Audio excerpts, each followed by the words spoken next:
I'm on one of the most anticipated e-bikes of 2026. Yes, it is the Atherton S.170E. It's got the DJI motor you're all wondering about. It's got the fancy Atherton construction techniques. Gonna go for a ride, see how it is, and then go to the factory and see how they build it.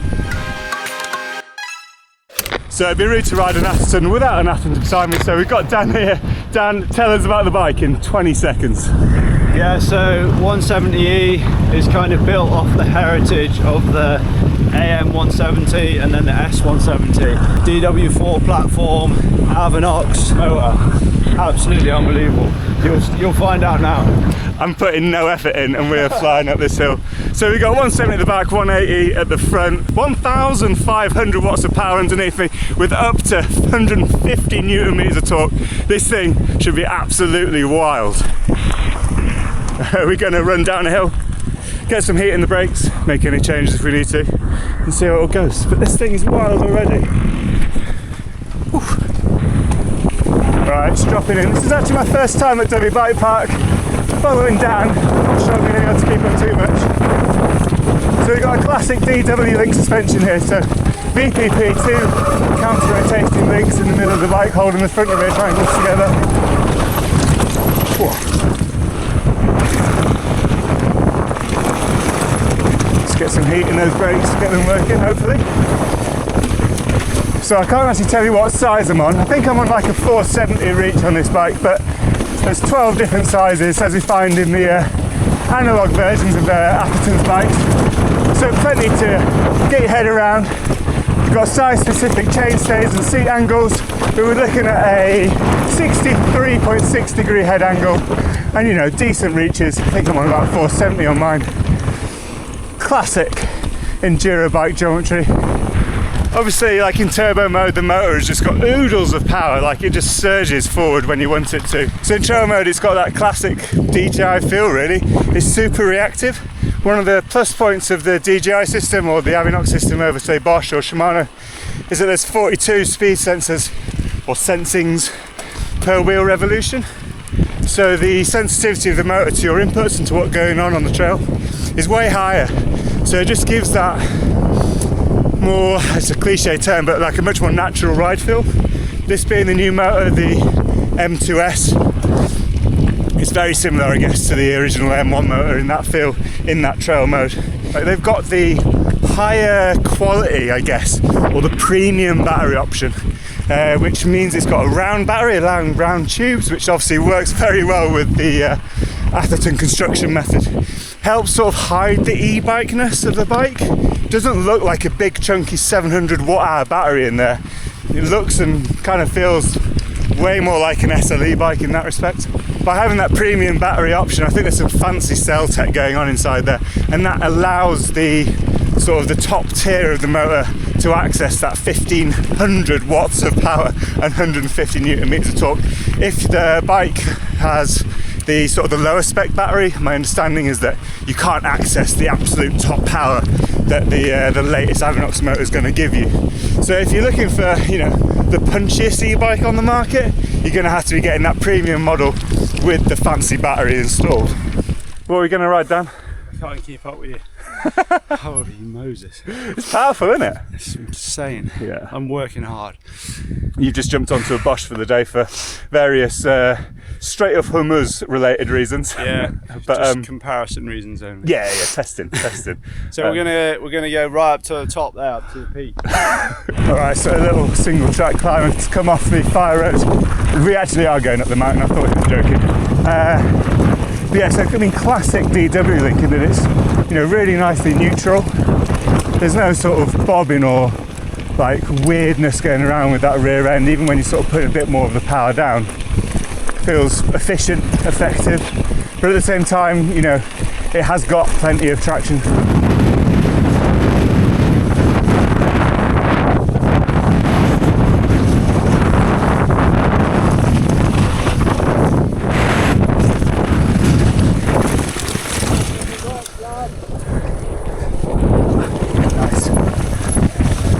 So we're at 660 metres and we're about to drop down to 600 metres. So there's not many places in the UK where you can do a full 600 metre descent.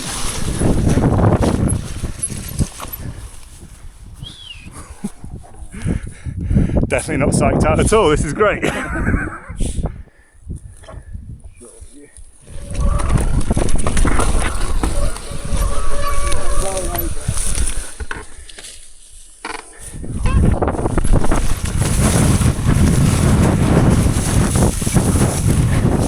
Well, some slightly hairy moments down there, and you know what, I got down all right. The rear tyre is a little well used, so the braking performance isn't quite where maybe I'd like it today. But the bike, I mean, we've got a great shape, as you'd expect from, well, A, from Atherton, and B, from a 170-180mm bike, which definitely gives confidence when you're sort of dropping into something a little bit sketchy. Okay, so we're on a trail that Dan said was steep. Do you like slippery rock? Yeah. So I'm deploying the safety tie tripod.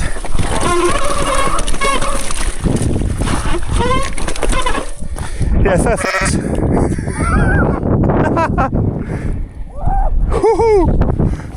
Right, well, on an e-bike I've never ridden before, with brakes that are slightly below their best. Yeah, fair play.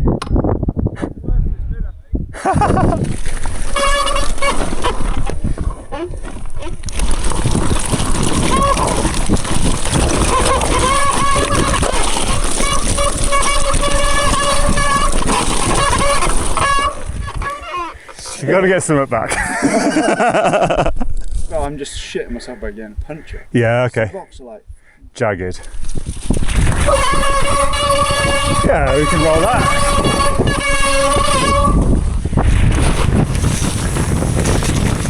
Alright, we've done a lot of itty-bitty riding and it's been super fun. Obviously the motor helps. In auto mode, it's got that supernatural sort of feeling. So when you put a bit more effort in, it mirrors it quite nicely.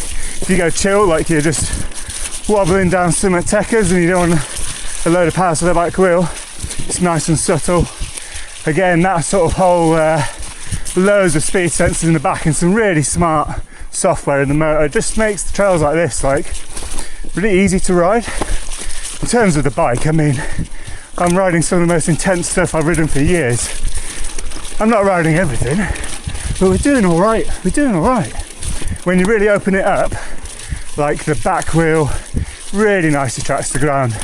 You can push into bits if you really need to, and then it sort of really smoothly deals with slightly bigger hits.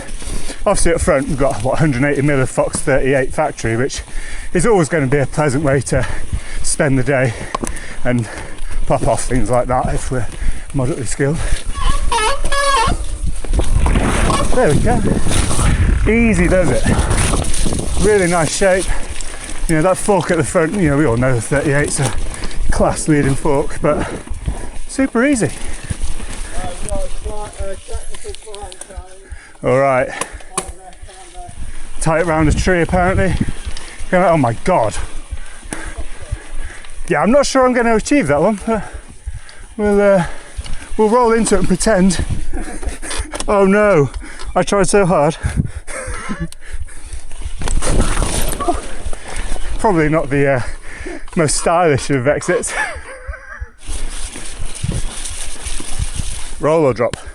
roll, but it's really slippery. I kind of stay to the right.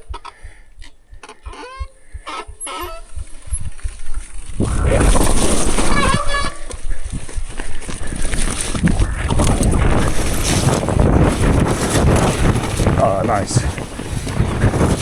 I don't know what the weight of the bike is, but they've worked really hard to, as a lot of e-bike manufacturers do, to keep that weight low and central in the frame, and they've done a good job because handling wise, I've ridden some heavy e-bikes. Oh, steep drop. Holy shit, that's a steep drop. Nah.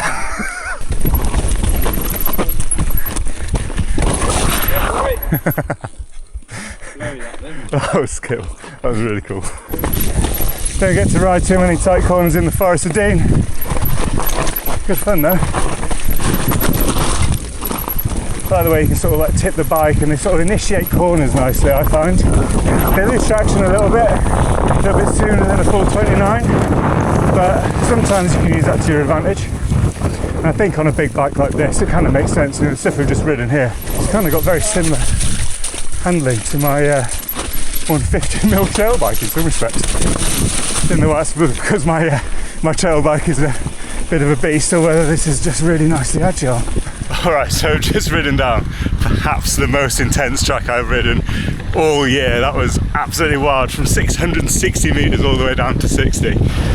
I mean, the bike just dealt with it. You know, it's a big 180mm bike built by some of the most renowned mountain bike racers and riders in the world. It's probably no surprise that it's done a bloody good job of getting down the hill. We're going to do one more run back down on a bit more of a bike parky track. So we'll see how that goes, give you some feedback as we're riding down the hill. So for context, Dan's trying quite hard on his Bosch and I'm riding it one-handed.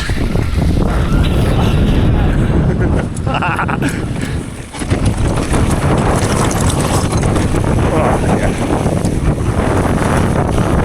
There you go. So fun. Oh, Dan. Mad how easy it feels. It's so chill. Yeah. Oh, hang on a minute, I don't have to think about every inch. You're just staring at the ground on that other stuff like, oh.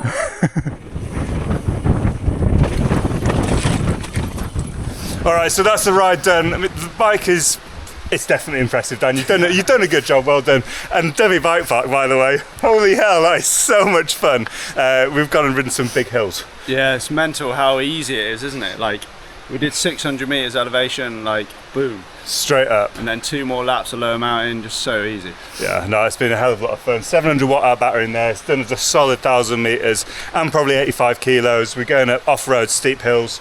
That's not too bad on the old economy front. The bike's pretty sick, so we've done that. Let's go to the factory, see how it's built. Dan, thanks again, mate. Cheers, guys. That's it. Alright, so we've been for a ride on the bike, but I kind of wanted to dig a little bit into how the bike's actually been built. So we've come to the facility here in McCunthorth. Can't actually show you everything because there's some little secret bits and pieces going on, but we can chat about how the frames are made and see what's going on. Okay, so Scott, we're in the factory here in McCunthorth and there's a load of S150 and S170 frames just here, and they're the aluminium ones, and it's made in the same way as the S170E. So can you just sort of talk us through how you build the alloy frames? Yeah, so it's a tube and lug construction, okay. And these are all 7075 T6 aluminium. So the frame consists of multiple lugs that kind of join tubes together. It allows us to create lots of different sizes, for example, and these are bonded frames. The lugs and tubes are connected with essentially a glue and adhesive. Okay. So you cut the alloy tubes here and the lugs themselves are what, CNC'd off site and then sent in here? Yeah, so we work with a few different machining partners, and then the tubes are drawn aluminium, and those are cut on site, and then all the frames are bonded and assembled. There's not many e-bikes out there with round down tubes, and that's because DJI released a new battery, which is fairly high tech. But has that had advantages for you guys other than like the aesthetics? To be honest, the down tube into what a lot of people call kind of the motor node, that aspect of the frame is often quite driven by the battery, and that contributes quite a lot to the chassis stiffness of the bike. So by working with DJI on their new kind of very power dense round battery, we're able to really tune in that kind of ride feel essentially a good bit more. Okay. So for example, these are the e-bike down tubes here.